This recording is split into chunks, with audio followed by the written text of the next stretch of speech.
Today we're going to learn the quadratic formula, so my class is going to help you memorize this.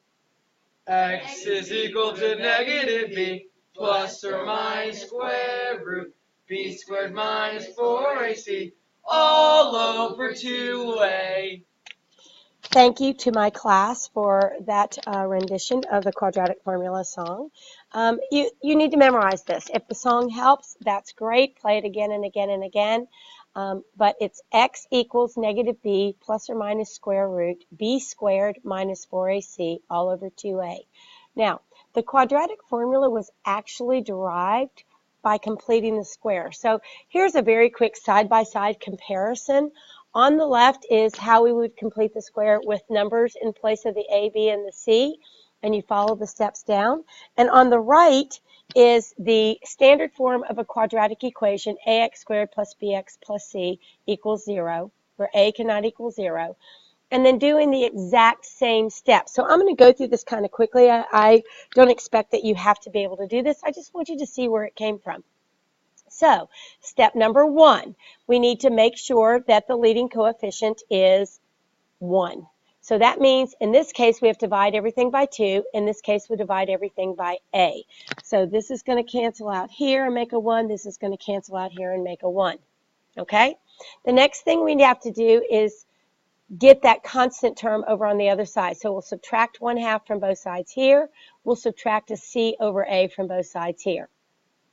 Then we take the b value, cut it in half, and square it. Now, they just wrote it like this. They didn't actually go ahead and work it out right here. All right, but the same thing here. Take the b value, and in this case, that b term is b over a. Take half of it, so times 1/2, which gives you b over 2a, and then square that. Okay, add that to both sides. All right, this is now a perfect square trinomial. This is a perfect square trinomial, so you can just simply factor it. All right, and factor this one. On the other side, we need to be able to put these together. So here I have to go ahead and make that 9/4, and then I have to get a common denominator to put them together. Okay, so that's these steps right here. Okay, so change that into 9/4, get a common denominator, and put them together. So here we are. Okay, over here, again, I have to get a common denominator. The common denominator in this case is going to be, I need to square this first, which makes it b squared minus 4a squared. So the common denominator needs to be 4a squared. So I need to multiply the top of this by 4a squared, and I need to multiply the bottom, 4a, and multiply the bottom by 4a. Okay, and that's going to give me 4ac over 4a squared. So here it is. Now put these together. I can't really put a b squared minus 4ac together, so I just write it, b squared minus 4ac. Okay, this was a perfect square, let me go back up here. This is a perfect square trinomial, so we factored it. So here we are. Here we are at the same step. Okay, so the next step on both of these would be to square root both of these sides here. Here, the square root and the square cancel out and just leave you with the x plus 3/2. And then the square root of 7/4 is going to be plus or minus. Can't take the square root of 7, so I leave it radical 7, but the square root of 4 is 2. So over here, I'm going to square root both sides. Same scenario. The square root and the square cancel out, so I'm left with x plus b over 2a. This is going to be plus and minus always. Cannot take the square root of b squared minus 4ac, so I leave it underneath the radical sign. But I can take the square root of 4a squared. The square root of 4 is 2. The square root of a squared is a, 2a. Okay? Now I need to get rid of this term. So I subtract 3/2 from both sides. So there's the minus 3/2. Okay, over here, I need to get rid of this term. So I subtract b over 2a from both sides, and there it is. Okay? These two have a common denominator, so I can just put it all over the same denominator. These two have a common denominator, put it all over the same denominator. There's your quadratic formula right there. And that's how it was derived. That's how they came up with it. Now, how do we use it? You must put your quadratic equation in standard form set equal to 0. Has to be equal to 0. Then, your a value is always right here in front of the x squared. The b value is always right here in front of the x. And the c value is the constant term, the one that doesn't have a variable. It's plug and chug. So your a value is going to go here and here. Your B value is going to go here and here, and your C value is going to go here. Okay? I always put them in parentheses. When I substitute in there, I always put them inside parentheses. So this would be inside a parenthesis, this would be a parenthesis, parenthesis, parenthesis, parenthesis. That way, if you're going to use your calculator, when you put it into your calculator with the parentheses, you are guaranteed to get the right answer. Okay? So now let's do this. Here's our first one. It's set equal to 0. This was minus 4. I changed it to plus negative 4 because I want to realize that that C value is a negative 4. And I put it in. Again, your A value went here and here. Your B value went here and here. And your C value went here. Now, here's where we start to make mistakes. Treat this as 3 separate pieces. This is the opposite of B, so that's negative 5.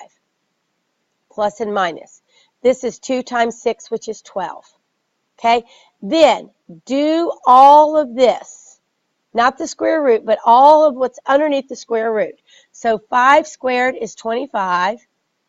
And 4 times 6 times negative 4 is... Okay, so that is negative 96. So minus the negative 96 is plus 96. And put this underneath here, add these together, and you get 121. Okay? Now take the square root of it if you can. So the square root of 121 is 11. So that's going to be negative 5 plus or minus 11 divided by 12. So I'm going to do 2 answers here.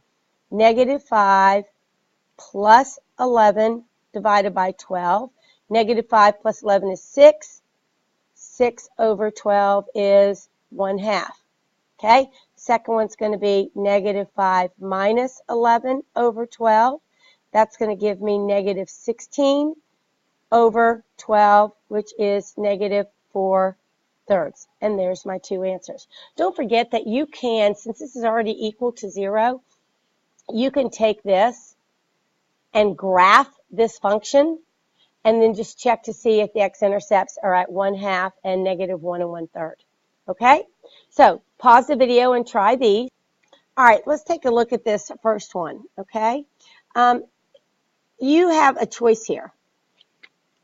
You have to set this equal to 0. So you can either subtract x squared from both sides and have this equation, or you can subtract the x and the 20 from both sides and have this equation. Either one will work.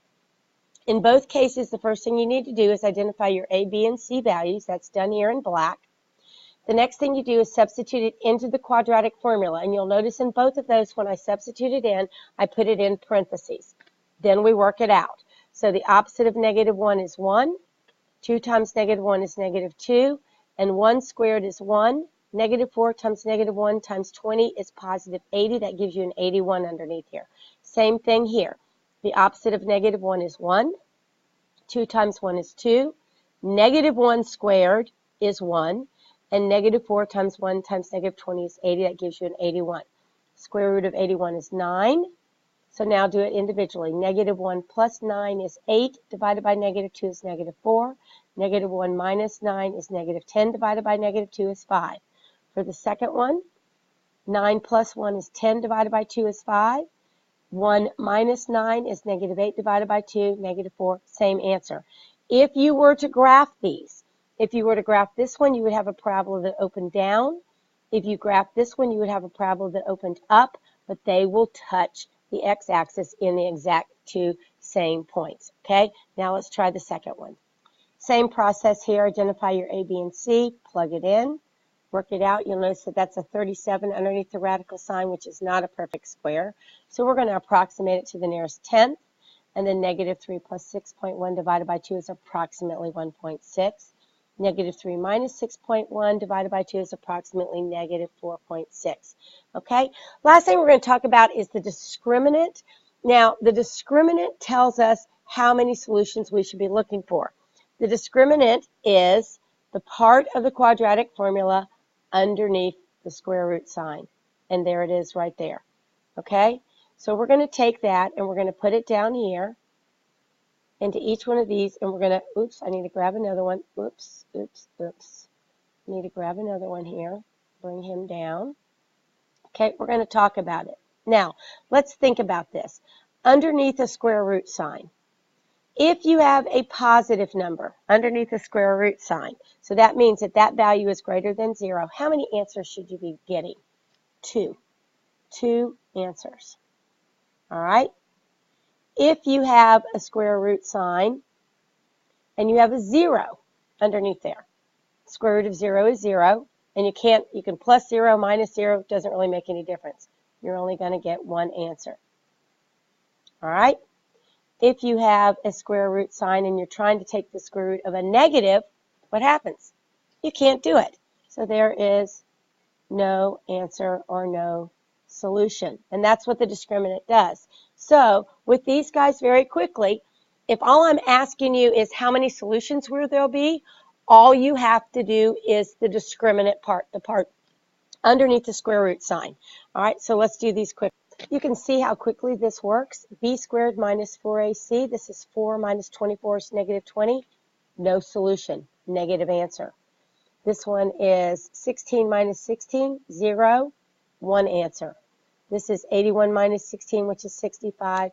2 answers. And that just helps you determine how many answers. And that's it.